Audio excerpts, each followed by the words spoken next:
Hello and welcome to the Whisky.com news on the 13th of January 2023. We have a number of very interesting news, and it starts off with Bruichladdich Octomore 13.4.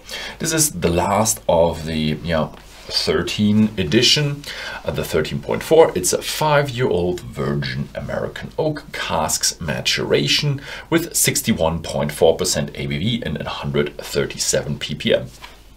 61 ppm is pretty high for an Octomore. 161.4% ABV is very high for an Octomore. The 137 ppm is relatively medium. So it sounds like they have brought out a pretty good bottle. Then it goes and continues with Gordon and MacPhail. They're bringing out 5 new whiskies to the market in their private collection. It's decades old rarities of partly of closed distilleries, and about 40 years old, and it comes from Glenbergie 1984, then from Kallila 1982, Glenmore 1982, Convermore also 1982, and Banff 1975. Then we have news about a new blended malt. Yeah, it's the Old Perth.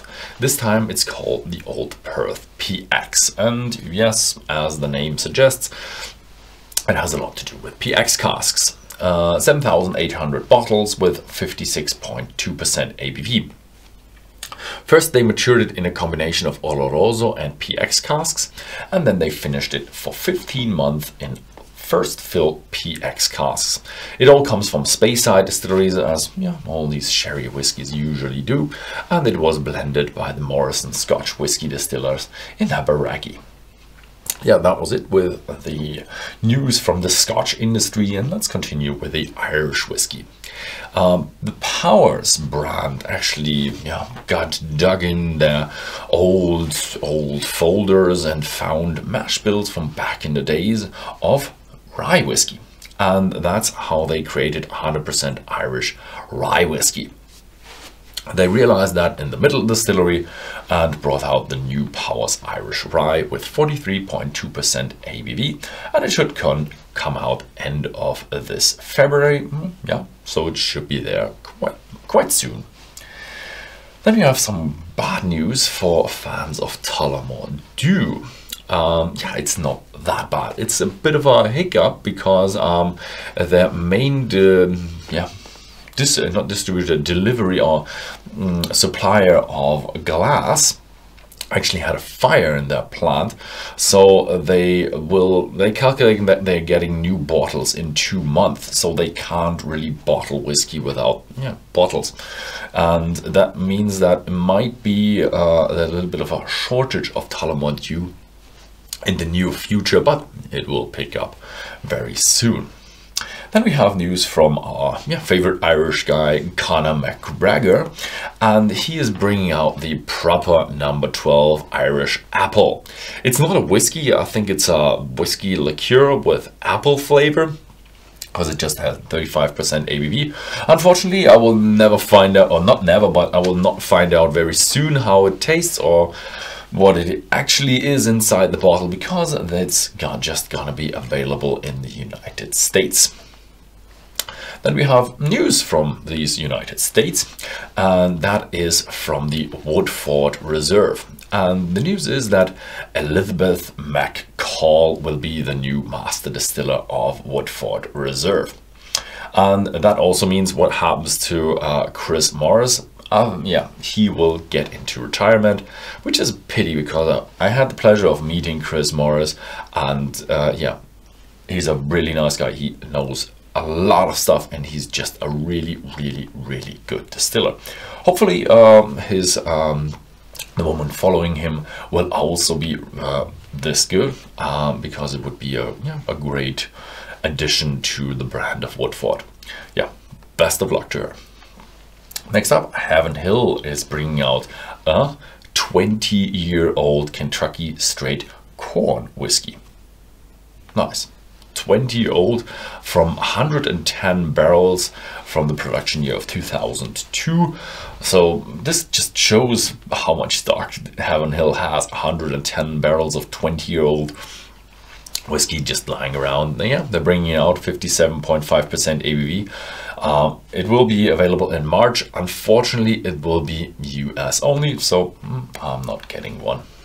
Yeah, then we have another shipwreck with whiskey on it.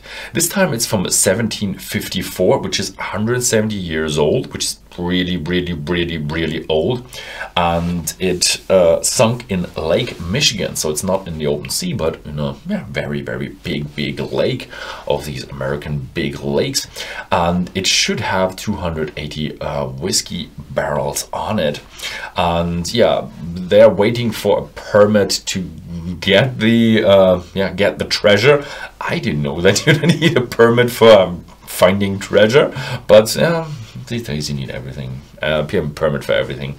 Yeah, Bluegrass Distillers plans an $8 million site in Kentucky. They want to 100-fold their production. I guess they are just a craft distillery with just so small output. So when they 100-fold their output, they will be probably a normal or medium-sized distillery. But unfortunately, I don't have the stats in front of me.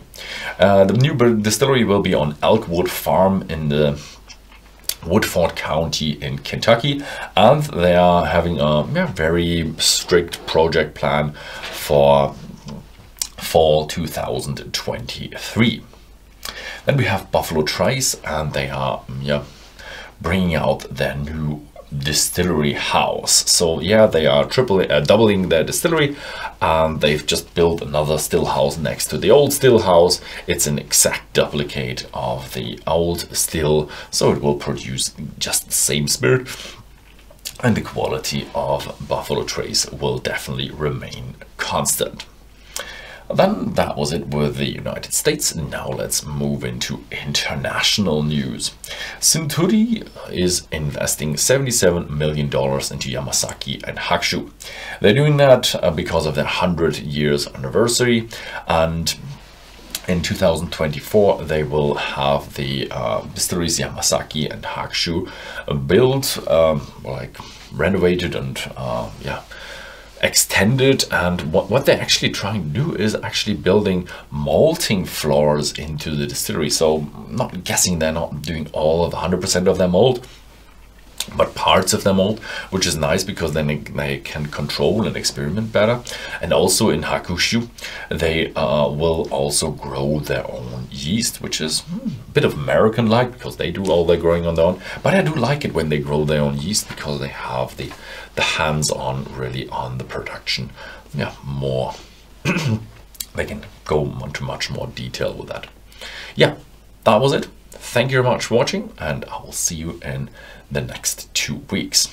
That was the news, and now we have a little interview about the news of the Fettercairn 18. And I'm sitting here with Stewart Walker, and you are 34 years at Fettercairn, and now you're distillery manager at the distillery. So thank you very much for having us. Thank you for asking me, and it's great to see you again. It's been a long time. Yeah, if you want to have like a long video with Stewart, then you have to watch the Fettercairn distillery video. It's amazing, and we have a long chat, and I think we had three Fettercairn whiskies. That was really nice. It was a good day, actually. Yeah, so can you tell me something about like the Fettercairn? What was the inspiration behind the 18, and how did it come to life? Yeah, so Fettercairn has always been regarded as one of the distilleries quite innovative and always looking for different ideas.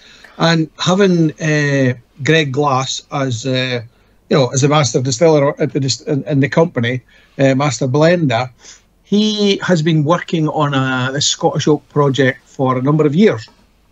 And he come to Fettercairn, and because of the relationship we have with the estate, Fask Estate at Fettercairn, it all kind of came together. And in 2017 we spoke to the estate, and in 2020 we actually planted 13,000 oak trees, so oak saplings if you like, behind the distillery, a percentage of Quercus robur and also Quercus petraea. Greg then managed to achieve, one of his goals was to get whiskey matured, if you like, in Scottish oak, or finished maturing in Scottish oak. And through various projects, working with sawmills and obviously estates and foresters, he achieved this year, and we managed to release this 18-year-old Fettercairn. Now, the 18-year-old has been matured in, bourbon casks, but then it's been finished for, between 9 and 18 months in Scottish oak casks, first of all, Scottish oak casks. And so, is it virgin oak cask then? Yeah, yeah. Okay, so just 3 Fettercairn. Basically, yeah. No, that's right. Cooperage Fettercairn. Oh, that is Fettercairn. That is nice. It is, and it's really, I can't. It's just fantastic. The effect that the Scottish oak is having on whiskey is amazing. The casks themselves are all medium heavy toasted, so it's creating this lovely, like a spiciness, if you like, when you nose it in the cask. I mean, you get this lovely spiciness to the spirit. It's really it's fantastic. Really, really is. And we've achieved the 18-year-old. The oak itself that's on the 18-year-old cask. We're working with 3 different estates, if you like, Highland estates. Okay. So we're bringing the wood in from different estates. Some of it's managed wood, some of it's naturally fallen wood, but it's all been done properly, if you like. So it's all, we're not just cutting down trees willy-nilly. It's all been done properly, if you get what I mean. So you don't do clear cut, huh? Yeah. So, no, we're just managing it properly. Yeah. Most of what we're using is naturally fallen trees. Yeah, so naturally fallen. Oh, okay, yeah. Interesting. So if you have that kind of nice thing going on with the oak, is there anything new planned with more Scottish oak? Yes. So we're one of the things that we were proud to have achieved this year as well is that we actually managed to get some oak casks from the estate that the distillery is actually stand on, Fask Estate itself. So we actually filled that oak casks with whiskey that was made from the grain from the estate as well. So everything in the cask and the cask itself all comes from the estate that the distillery stands on, which is taking it to a whole new level, really. Yeah, definitely. Yeah, so this is kind of, but it's still going to take some time for this project. It's going to take some time for these projects to mature, but if you look at some of the things we've got laying down, I would say there'll be some of this whiskey in 5 years' time is going to be fantastic. You're really looking at, within 5 years there'll be some amazing whiskies. I'm not saying they'll be out there, but I know there'll be some amazing whiskies in casks. So you and Greg Glass gonna go out over the next half decade, and it's gonna be nice, huh? Greg especially. I mean, this is a fantastic project that Greg's been in charge of for many years and deserves a lot of credit and recognition for what he's achieved. And I'm just lucky that he come to Fettercairn and it all seemed to fit with Fettercairn, if you like. And we, being one of the first now to have a Scottish oak release, is brilliant from Fettercairn Distillery's perspective.